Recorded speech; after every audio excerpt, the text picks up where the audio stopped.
The premise of the movie: the story unfolds in a distant future, long after humanity has endured the 60-minute war, an earth-shattering conflict that lasted a mere 60 minutes but left the planet's surface in ruins. In this post-apocalyptic world, cities have transformed into mobile behemoths known as traction cities, constantly roving the vast wastelands in search of resources. A harsh survival system known as municipal Darwinism governs the interactions between these traction cities. Larger cities, termed predators, prey upon smaller ones, consuming them to sustain their own growth. London, a formidable predator city, dominates the landscape. Amidst this backdrop, a young girl, her face concealed beneath a scarf, peers through a telescope atop a mountain.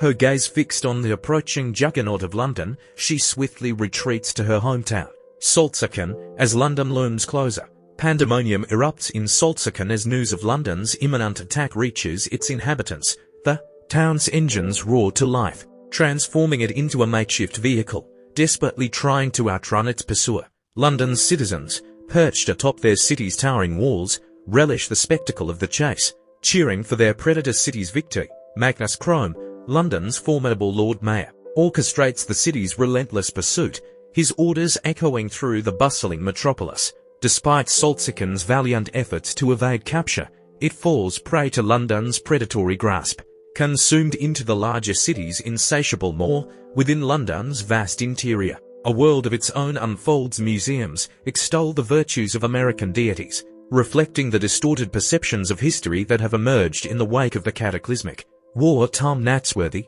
a lowly apprentice historian, navigates the intricate social hierarchy of London. He works diligently at the city's museum, where he encounters Catherine Valentine, the daughter of Deputy Lord Mayor Thaddeus Valentine. Despite their vastly different social standing, Catherine treats Tom with kindness and respect. During a history lesson, Tom piques Catherine's curiosity by sharing a video of the 60-minute war, revealing the devastating impact of the Medusa, a quantum energy weapon that shattered the Earth. Tom confides in Catherine about the mysterious disappearance of weapon components from the museum's collection. His concerns have fallen on deaf ears among his superiors, prompting him to safeguard the remaining weapons in a hidden locker. Herbert, Tom's senior at the museum, overhears Tom's conversation with Catherine and seizes the opportunity to assert his authority. He demotes Tom to a lower level of the city, but Catherine chooses to accompany him in solidarity. The displaced inhabitants of Saltsaken are subjected to stringent checks as they are forced to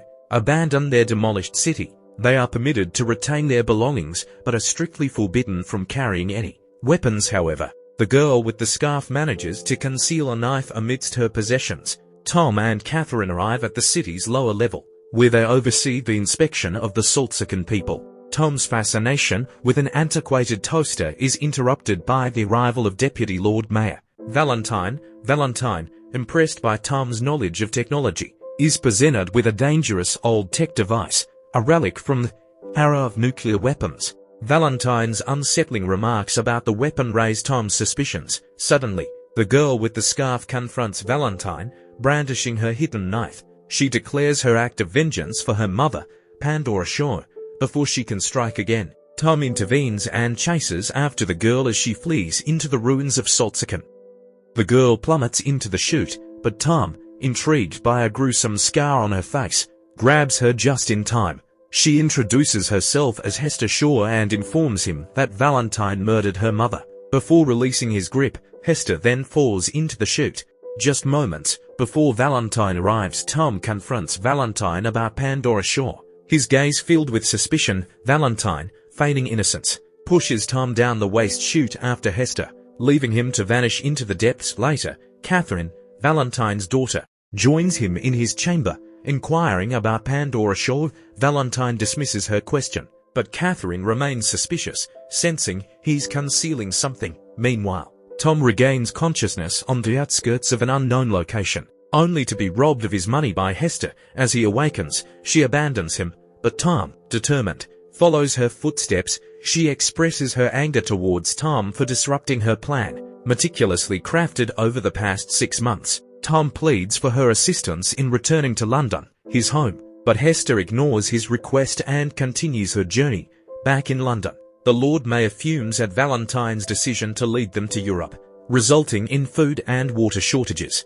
Valentine proposes his energy project, claiming it as their salvation, but the Lord Mayor remains skeptical. Under the cloak of night, Hester and Tom seek refuge from a group of ruthless scavengers from the south who prey on unsuspecting travelers. An elderly couple, accompanied by their land-roving vehicle, intervenes, offering them sanctuary from the scavengers and providing them with a small room to rest. Hester, injured during the encounter, tends to her wounds and lays down later. Hester confides in Tom, revealing the tragic fate of her mother, Pandora Shaw, an archaeologist passionate about uncovering ancient technological relics. Pandora's collaboration with Valentine, initially driven by his fascination with her discoveries, took a dark turn when she stumbled upon something of immense value, something Valentine desperately sought. In a fit of desperation, Valentine murdered Pandora and inflicted the scar upon Hester's face. Hester recalls the necklace Pandora entrusted her with before instructing her to flee. A single tear escapes her eye as she concludes her tale. Meanwhile, Valentine's clandestine operation unfolds within the repurposed St. Paul's Cathedral, where he meticulously constructs a nuclear weapon known as Medusa. The historic artifacts stolen from the museum serve as essential components for his deadly creation. Valentine recognizes the diminishing supply of smaller cities to prey upon, signaling the imminent depletion of London's resources. To address this impending crisis, he sets his sights on Shangua, an immobile kingdom, an anti-traction city brimming with resources that could sustain London for centuries. However, Shengu's formidable defense, the shield wall, stands as an impenetrable barrier. Medusa, Valentine's brainchild, is intended to shatter this defense and secure Shengu's riches. News reaches Valentine of a cyborg discovered in the seas by a small town. Persuaded by his companions that this creature could prove invaluable in eliminating Hester, Valentine visits the captured cyborg. Encased in a metal shell, the cyborg, harboring a grudge against Hester for breaking a promise, expresses his desire to kill her. Valentine, seizing this opportunity, releases the cyborg, setting him free to pursue his vengeful quest. Unbeknownst to Valentine, Catherine seeks answers from Tom's friend Bevis, hoping to unravel the secrets her father conceals. Bevis somehow deduces that Valentine pushed Tom down the chute. Catherine initially doubts him, but when Bevis further reveals that her father is also spearheading a clandestine project, she begins to reconsider. In exchange for this information, she agrees to show him the antiquated technology that Tom had introduced to her earlier in the film. Meanwhile, Tom rouses Hester from her slumber aboard the elderly couple's vehicle. He informs her that their course has altered southward, indicating that the couple has deceived them. Tom discovers an escape hatch beneath the floor, but Hester's injury prevents her from jumping out. He refuses to leave without her, and they are promptly apprehended. They are subsequently held captive and put up for auction as slaves in a town. Hester is on the verge of being purchased by a man when a young woman who stands out from the crowd suddenly claims her. The auctioneer recognizes the woman as a wanted criminal and a member of the Anti-Traction League. Anna Fang, she collaborates closely with Quan, the leader of Shengua, and is there to liberate Hester with a single gunshot. She eliminates the auctioneer and instructs Tom and Hester to flee. They don't make it far, however, before the cyborg from earlier, who had previously attempted to kill Hester, reappears. Hester identifies him as Shrike. Shrike pursues the two as they escape. He nearly catches them, but Anna intervenes once more, rescuing them. Anna then transports them to her airship and remarks to Hester that she resembles her mother. Sensing their curiosity, Hester divulges her connection to Shrike. She explains that he discovered her after Valentine assassinated Pandora and has since served as her guardian. Shrike raised her and aided her survival in the harsh world. He is the sole remaining cyborg after the eradication of his kind. One day, Shrike grew weary of witnessing Hester's perpetual sadness, so he constructed an exoskeleton with the intention of transforming her into a cyborg as well. Hester vowed to follow through with the plan, but shortly afterward, she learned of Valentine's whereabouts. Consequently, she fled, and Shrike pursued her to fulfill her promise. Tom is taken aback by her narrative. The two are then escorted to an airborne city known as Airhaven, where they encounter other Anti-Traction League members. They have become aware of Valentine's suspicious activities and believe they are linked to Pandora. As a result, they have recruited Hester to gather more information about Valentine's plans. Hester informs them of a box for which Valentine murdered her mother. As they discuss the box, Tom recalls an incident in which a worker handed Valentine an old piece of technology from the 60-minute war. It finally dawns on him that Valentine intends to reactivate Medusa, the weapon that destroyed the world centuries ago. He informs everyone that the box contained the computer core system required to initiate the quantum energy weapon, Medusa. The only way to disable the weapon is with a crash drive, a type of key that overrides Medusa's firing sequence. Back in London, Tom's superior at work, Hebert, tells Valentine about the old tech that Tom had hidden. He quickly sends his men to recruit the devices. At the same time, Catherine also brings Bevis to the museum, but sees that the devices have already been stolen. Meanwhile, the museum's overseer shows them a secret way to St. Paul's Cathedral so that the duo can see Valentine's project for themselves. They make their way upstairs to the church, where they see a massive piece of machinery that Valentine calls Medusa. It has finally been completed and is ready for attack. As they hide behind a wall and listen to Valentine talk about attacking Shangua, the current Lord Mayor enters the church and orders the guards to arrest Valentine for conducting the unlawful experiment. However, the guards stay in place, revealing that they work for Valentine now. He finally kills the Lord Mayor as a horrified Catherine watches. The two escape from the stairs later, at the air haven. Suddenly, the lights go off, and Shrike arrives looking for Hester. Chaos ensues as the whole city lights on fire. Tom and Hester run away from Shrike, but he battles with the Anti-Traction League members and soon catches up with the two. He is almost about to kill Tom when Hester begs him not to, seeing her crying for someone. Shrike realizes that she has finally found someone she loves and isn't unhappy anymore. That means he doesn't have to convert her into a cyborg.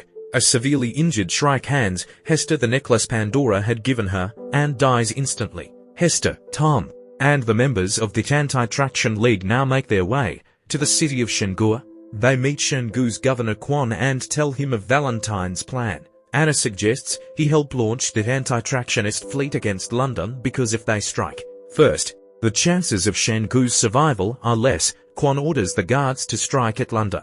Before they strike them, Tom retaliates, saying that innocent Londoners should not be punished for Valentine's mistakes. Quan claims that if there was another way to defend his city, he would. Then, everyone starts to prepare for the battle as Tom walks away, annoyed Hester and an Anti-Tractionist League member Sathya pray when Hester notices that the necklace her mother gave her has a crash drive inside. She and Tom quickly run to Anna to tell her about the finding. However, right then, Valentine launches the first attack on the shield wall that destroys it partially. It sends the city of Shangua into havoc. People are pushed around because of the force created by the explosion. Immediately after the first strike, Valentine orders to recharge the system and launch the second strike again. However, the recharging will take some time.